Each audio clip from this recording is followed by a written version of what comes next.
Es en el ámbito de la cultura una de las personas más importantes de nuestra comunidad y además reconocida en vida, lo cual es importante, hijo predilecto de Zaragoza, miembro de la Real Orden de San Luis de Bellas Artes, una persona involucrada en la búsqueda del folclore aragonés a través de la jota, también en cuanto al territorio, escritor, una persona que además de todo esto es muy cercana al público, muy cercana a la gente de la calle.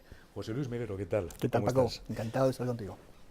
A Como mí me siempre. gustaría hablar contigo de la radio, porque eres un hombre que también colabora en programas de radio de forma continuada, pero también de forma periódica y en forma esporádica en determinados momentos, ¿no? ¿Cuándo empezaste a escuchar la radio? ¿Cuándo tienes ese primer recuerdo de lo que es la radio para ti? Tú que por tu edad has conocido perfectamente todos los cambios que se han producido en los últimos 50 años. Bueno, pues desde muy niño. Yo escuchaba la radio desde muy niño y me acuerdo, por ejemplo, de aquel programa de Radio Madrid de Alberto Oliveras de Ustedes son formidables, por ejemplo, que hacía peticiones, intentaba solucionar problemas que había y la gente se volcaba y mandaba dinero. Y bueno, pues eso lo vivíamos en mi casa con una gran intensidad y me acuerdo de ese programa perfectamente. Escuchábamos todos los días al vigía de la Torre Nueva, que empezaba sus programas diciendo el color del manto que vestía ese día Nuestra Señora, decía blanco es el manto que vistió hoy Nuestra Señora, porque todos los días iba al Pilar, él era un carlista muy católico y entonces iba al Pilar todos los días y nos decía cómo era el manto de la Virgen de cada día. Bueno, todas esas cosas de niño y luego sobre todo un programa de jotas que había a diario en la radio, en Radio Zaragoza entonces, que había un programa a diario con grandes discos antiguos y que es donde yo realmente aprendí y me enamoré de la jota. Y la verdad es que estas cosas, estos recuerdos, calan profundamente y yo pienso que posiblemente eso haga también que sintamos la radio como un acompañante permanente, aunque ahora la escuches menos. Bueno, ahora la escuchas menos porque no estoy en casa, porque tengo muy poco tiempo. Aún así, siempre que voy por la calle, afortunadamente ahora con los aparatitos estos que llevamos todos, pues yo las voy escuchando por la calle. Yo salgo a las 3 de trabajar y te escucho a ti y a José Carlos Franco todos los días del programa. Y por las mañanas cuando voy a trabajar escucho la Rebotica o Aragón Radio todas las mañanas. Es decir, siempre que voy por la calle voy aprovechando el tiempo y voy escuchando la radio, escuchando las noticias, escuchando los programas de deportes que me interesan, lo que sea. Y en la faceta de comunicador, ¿termina la magia en el momento en que uno de forma periódica comparece en la radio ante un micrófono o sigue la magia permanente? Bueno, yo no me llamaría comunicador, yo solo soy un invitado amable que viene a vuestros programas. Comunicadores sois vosotros, ¿no? Yo no me quiero poner ese marbete de comunicador porque no lo soy, pero sí que he venido mucho y siempre con gran ilusión a muchos programas de mucho tipo y me siento muy feliz porque la radio es muy cercana a la gente y tú puedes, así como la televisión, tienes que estar bien peinado, tienes que estar bien vestido, tienes que cuidar mucho tu imagen, pero la radio es como mucho más familiar. Entonces tú estás en un estudio de radio en el que nadie te ve, puedes estar haciéndote guiños con el de enfrente, gastándote bromas sin que te vea nadie.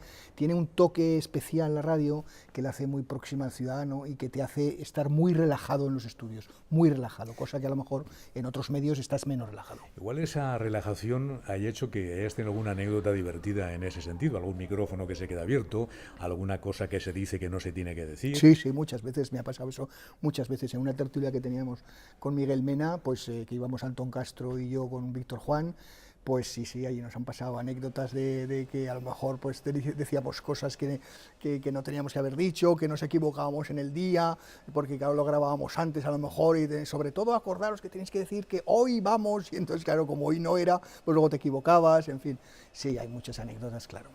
Anécdotas y también momentos duros, ¿no? Porque hay momentos en los que uno escucha la radio y escucha circunstancias completamente negativas, accidentes, fallecimientos, que evidentemente pues te hacen pararte, ¿no? Tú dices que escuchas la radio en la calle y uno se para cuando escucha. Hombre, por ejemplo, a mí me ocurrió con el atentado de las Torres Gemelas. El atentado de las Torres Gemelas, yo iba en el coche y yo lo escuché, iba con mi mujer, volvíamos de unas oposiciones a cátedras en las que mi mujer había estado en el tribunal y veníamos de la Comunidad Valenciana y entonces lo escuchamos por la radio y tuvimos que pararnos, claro, nerviosos, pero ¿esto qué es? ¿Qué ha pasado?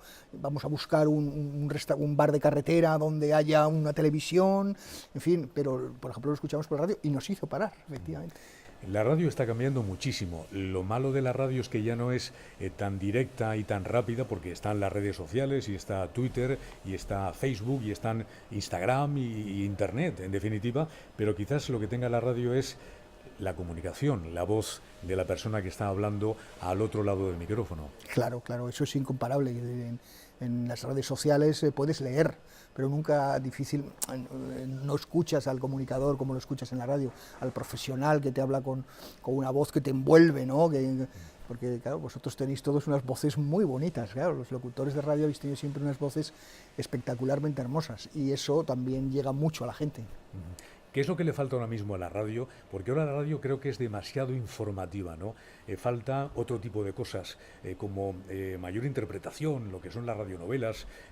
Sobran quizás demasiadas tertulias donde va gente que no sabe mucho, excepto a protagonizar esos minutos de gloria que tienen esos momentos, ¿no? Quizás de demasiada información esté haciendo que la radio haya perdido otras virtudes de esos años 60, 70 y 80. Bueno, tú y yo lo vimos con nostalgia, y esos años son los que nos gustan, y efectivamente sería maravilloso que hubiera teatro en la radio, que hubiera que hubiera radionovelas, como había entonces, que la gente las seguía extraordinariamente.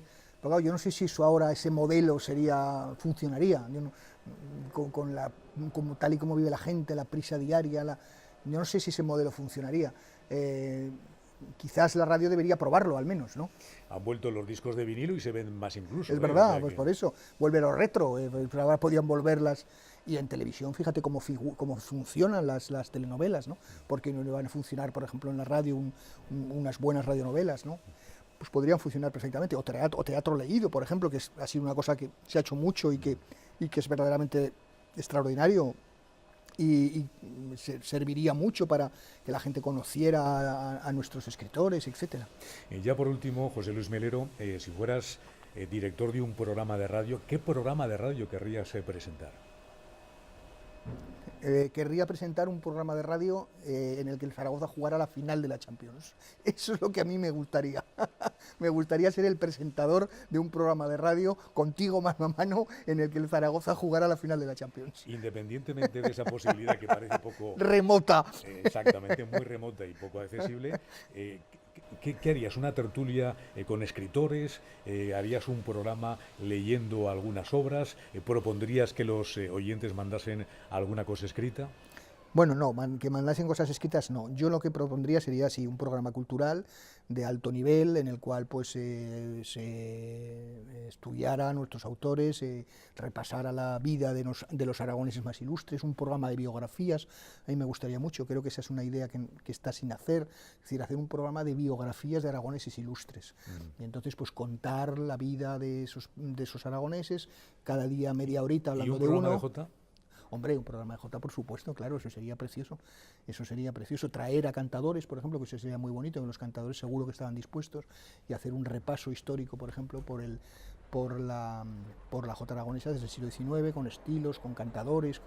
Eso lo hizo ya en tiempos Jesús Gracia, con Demetrio Galán-Bergua, y sería ahora el momento, tal vez la ocasión, de volver a recuperar ese formato. Vaya nombres que me has dicho. Nosotros nos quedamos con el nombre de José Luis Melero, que nos ha acompañado en el día de hoy en esta Asociación Histórica de la Radiodifusión Aragonesa.